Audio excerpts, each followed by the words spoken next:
নমস্কার। আজ আমি আলোচনা করব হোমিওপ্যাথি চিকিৎসার কিছু গুরুত্বপূর্ণ বিষয় নিয়ে। বহুল প্রচলিত চিকিৎসা মডার্ন মেডিসিন বা এলোপ্যাথি চিকিৎসা যেখানে আছে সেখানে কেন তারপরও আমরা হোমিওপ্যাথি চিকিৎসাটাকে গ্রহণ করব। অনেকে পরিচিত এবং পেশেন্টরা আমাদের চেম্বারে এসে জিজ্ঞেস করেন, ডাক্তারবাবু, যেখানে আমরা এলোপ্যাথি চিকিৎসা নিতে পারি সেখানে কেন আমরা হোমিওপ্যাথি চিকিৎসা গ্রহণ করব। এর বাইরে প্রসঙ্গক্রমে আর একটা কথা না বললেই নয়, হোমিওপ্যাথির কিন্তু অনেক জায়গায় সমালোচনা হয়। তথাপি একটা ব্যাপার আপনাদের জানার দরকার আছে। আজকে ওয়ার্ল্ড ওয়াইড সারা বিশ্বে প্রায় 100-র ওপর দেশে কিন্তু হোমিওপ্যাথি চিকিৎসাটা বহুলভাবে প্রচলিত, এবং এই দেশগুলোর মধ্যে কিছু উন্নতশীল দেশে প্রধান চিকিৎসা ব্যবস্থা কিন্তু হোমিওপ্যাথি। ফলে আমাদের জানা দরকার আছে যে আমরা হোমিওপ্যাথি চিকিৎসাটা কেন নেব বা গ্রহণ করব। তো এ বিষয়ে আলোচনা করতে গেলে প্রথমে যেটা না বললেই নয়, হোমিওপ্যাথি চিকিৎসা বা হোমিওপ্যাথি মেথডে ট্রিটমেন্টে সাইড এফেক্ট বা পার্শ্ব প্রতিক্রিয়া প্রায় নেই। হোমিওপ্যাথি ওষুধ 100% সেফ।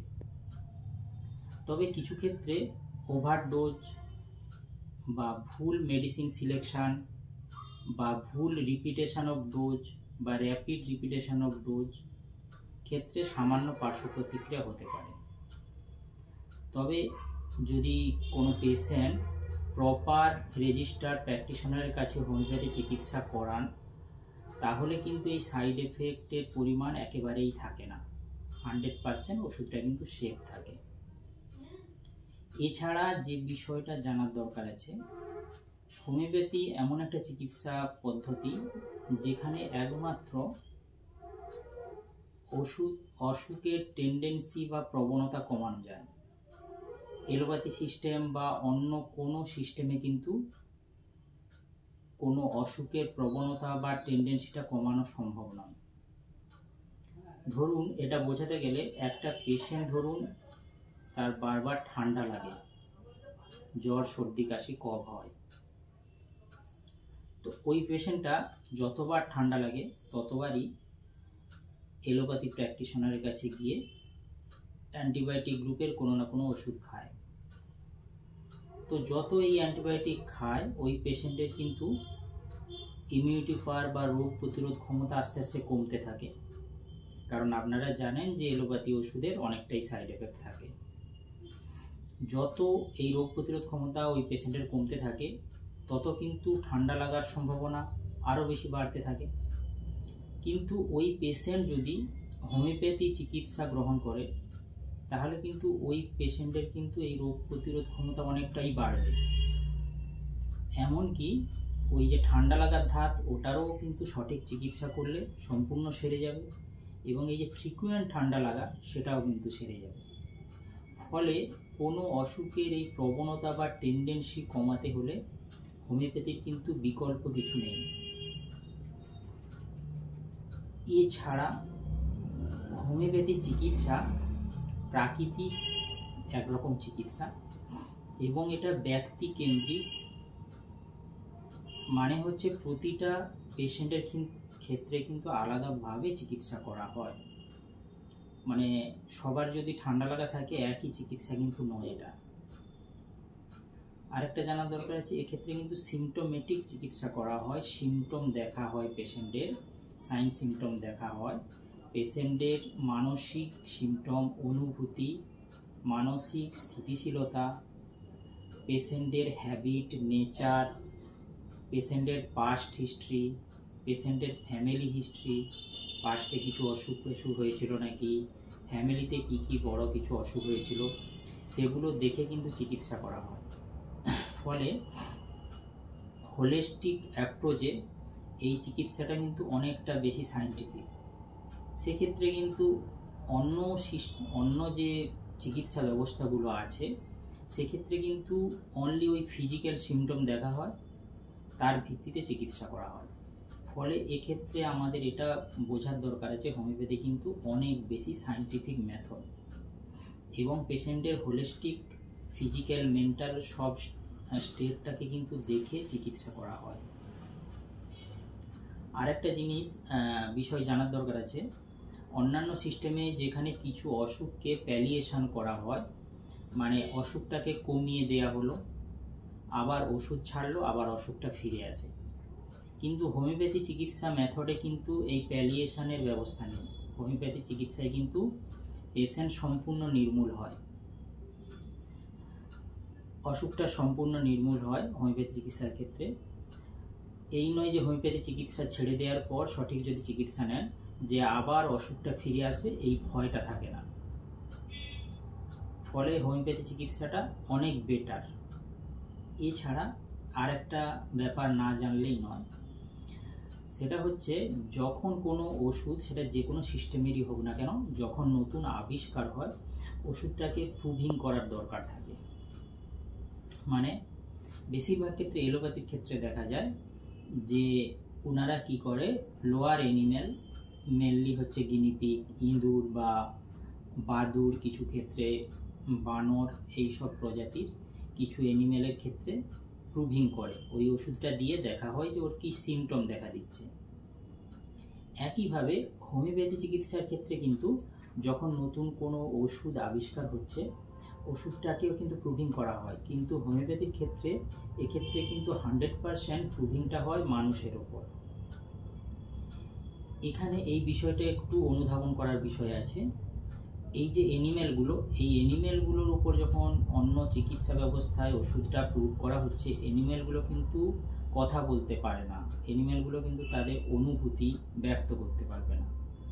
ফলে কিন্তু ওই সব চিকিৎসা বিষয়ে কিন্তু ওষুধগুলোর কিন্তু মানসিক বা মেন্টাল যে সিমটম, অনুভূতি, এগুলো কিন্তু পাওয়া যায় না। কিন্তু হোমিওপ্যাথি চিকিৎসায় যখন প্রুভিং করা হচ্ছে ওষুধটা, সেক্ষেত্রে কিন্তু যে মানুষটার ক্ষেত্রে প্রুভিং করা হচ্ছে, সেই মানুষটা কিন্তু তার মানসিক, দৈহিক সম্পূর্ণ কিন্তু সমস্যাগুলো ব্যক্ত করে এবং তার মানসিক সিমটম পাওয়া যায়।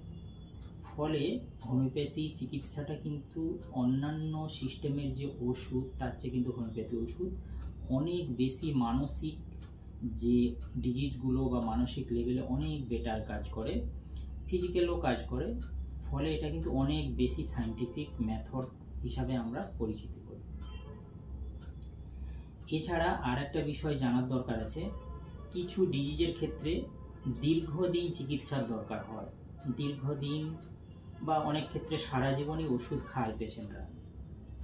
এক্ষেত্রে যখন ওই পেশেন্টটা এলোপ্যাথি ওষুধ সারা জীবন খাচ্ছে বা কন্টিনিউয়াস দীর্ঘদিন খাচ্ছে, আপনারা সবাই মোটামুটি জানেন এলোপ্যাথি ওষুধের অনেক বেশি সাইড এফেক্ট থাকে।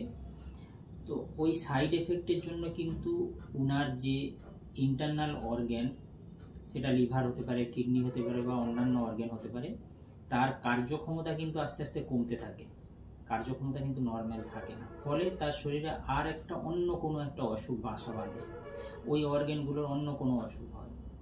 কিন্তু হোমিওপ্যাথির ক্ষেত্রে কিন্তু এই ভয়টা থাকে না। হোমিওপ্যাথি ওষুধ দীর্ঘদিন খেলেও কিন্তু এই পার্শ্ব প্রতিক্রিয়া যেহেতু থাকে না, ফলে কিন্তু এই ভয়টা থাকে না যে কোনো আমাদের ইন্টারনাল অর্গ্যান, সেটা লিভার হোক, কিডনি হোক বা অন্যান্য অর্গ্যান, যে ফাংশন কমে যাবে। ফলে কিন্তু হোমিওপ্যাথি চিকিৎসার মাধুর্য এখানে কিন্তু অনেক বেশি বেটার। এছাড়া কিছু জনের ভুল ধারণা থাকে যে হোমিওপ্যাথি চিকিৎসায় শিশু বা মায়ের ক্ষেত্রে সেফ নয়, কিন্তু এক্ষেত্রে একটা জানতে হবে, সঠিক চিকিৎসকের কাছে কিন্তু যদি ওষুধ খাওয়া হয়, শিশু এবং গর্ভবতী মহিলাদের ক্ষেত্রে কিন্তু হোমিওপ্যাথি চিকিৎসা সম্পূর্ণ সেফ। এছাড়া হোমিওপ্যাথি চিকিৎসা বেদনাহীন চিকিৎসা, এখানে পেশেন্টের কোনো যন্ত্রণা, জ্বালা, রক্তপাত বা কোনো সার্জারির দরকার হয় না। ফলে অনেকে এটা প্রেফার করে। এছাড়া জানতে হয় যে হোমিওপ্যাথি চিকিৎসার বর্তমানে যেখানে এলোপ্যাথি চিকিৎসার খরচটা আকাশ ছোঁয়া, সেখানে কিন্তু হোমিওপ্যাথি চিকিৎসার খরচ কিন্তু খুবই নগণ্য। ফলে কিন্তু কমিউনিটির সব রকম মানুষ কিন্তু হোমিওপ্যাথি চিকিৎসাটাকে গ্রহণ করতে পারে খরচের দিক দিয়ে দেখলে। এছাড়া বর্তমানে প্রায় সবাই জানেন যে অ্যান্টিবায়োটিক, এলোপ্যাথিতে যে অ্যান্টিবায়োটিক ওষুধ ব্যবহার করা হয় তার রেজিস্ট্যান্ট তৈরি হয়। মানে কি, ওষুধটাকে বারবার অনেক গ্রামীণ ডাক্তারের কাছে বা অনেকে নিজে থেকে কিনে ওষুধটার ওভারডোজ খায় বা মিস ইউজ করে, ফলে কি ওই ওষুধটা যখন পরবর্তীকালে আর গ্রহণ করে পেশেন্টটা, তখন কিন্তু সেভাবে কাজ করে না। কিন্তু যদি আমরা ওই ক্ষেত্রে হোমিওপ্যাথি ওষুধ ব্যবহার করি, কিন্তু হোমিওপ্যাথি ওষুধের এই কিন্তু রেজিস্ট্যান্ট হওয়ার কোনো ভয় থাকে না। কোনো কারণে যদি হোমিওপ্যাথি ওষুধ কোনো পেশেন্ট মিস ইউজ করে বা অ্যাবিউজ করে বা ওভারডোজ করে, খুব বেশি তার ক্ষেত্রে যে রেজিস্ট্যান্ট তৈরি হয়ে যাচ্ছে বা পরবর্তীকালে ওই ওষুধটার কাজ করবে না, এই ভয়টা কিন্তু অতটা থাকে না। ফলে এই জায়গায় কিন্তু অনেকে কিন্তু অ্যান্টিবায়োটিকের পরিবর্তে কিন্তু হোমিওপ্যাথি ওষুধ গ্রহণ করে। কিছু কিছু অসুখের ক্ষেত্রে দেখা যায় সার্জারি করা হলো, আবার কিন্তু সার্জারির পর অসুখটা বারবার ঘুরে আসে। এসব ক্ষেত্রে কিন্তু হোমিওপ্যাথি চিকিৎসা অনেক বেটার, কারণ বারবার সার্জারিটা কখনোই শরীরের পক্ষে ভালো হয় না। কিছু অসুখ থাকে, বিশেষ করে জন্মগত ত্রুটি সম্পূর্ণ যে অসুখগুলো, এছাড়া কিন্তু সব কিছু অসুখ কিন্তু হোমিওপ্যাথি চিকিৎসার মাধ্যমে কিন্তু সারানো সম্ভব। হোমিওপ্যাথি চিকিৎসা নিয়ে কিছু মিসকনসেপশান আছে, কিছু ভুল ধারণা আছে। যেমন হোমিওপ্যাথি ওষুধ খুব ধীরে ধীরে কাজ করে, হোমিওপ্যাথি ওষুধের মধ্যে কোনো মেডিসিনাল প্রপার্টি নেই, শুধু প্লাসিবো ইফেক্ট আছে। এছাড়া হোমিওপ্যাথি ওষুধ কোনো রোগ প্রতিরোধ ক্ষমতা করতে পারে না, এটি সবার জন্য সেফ নয়। কিছুজন বলেন যে হোমিওপ্যাথি ওষুধ খেতে হলে অনেক বিধিনিষেধ মানতে হয়, অনেক কিছু মেনে চলতে হয়। তবে আমি বলবো, এই যে বিভিন্ন ভুল ধারণাগুলো বা মিসকনসেপশনগুলো, এগুলো কিন্তু কোনোটাই ঠিক নয়। আপনাকে যদি আপনি চিকিৎসকের প্রপার রেজিস্টার হোমিওপ্যাথি প্র্যাকটিশনারের কাছে চিকিৎসা করান, তাহলে কিন্তু হোমিওপ্যাথি ওষুধ আপনার ক্ষেত্রে সেফ, এবং হোমিওপ্যাথি ওষুধ খেয়ে আপনি সম্পূর্ণ সুস্থ হতে পারবেন, যেখানে আপনার ভয় থাকবে না। আপনার শারীরিক এবং মানসিক যে ইন্টারনাল এনভায়রনমেন্ট, সেটা কিন্তু ইনট্যাক্ট থাকবে। আপনি আগের সুস্বাস্থ্যে ফিরে যেতে পারবেন, আপনার স্বাস্থ্যহানি হওয়ার ভয় থাকবে না হোমিওপ্যাথি চিকিৎসায়, এবং অসুখটাও আপনার ভালো হবে।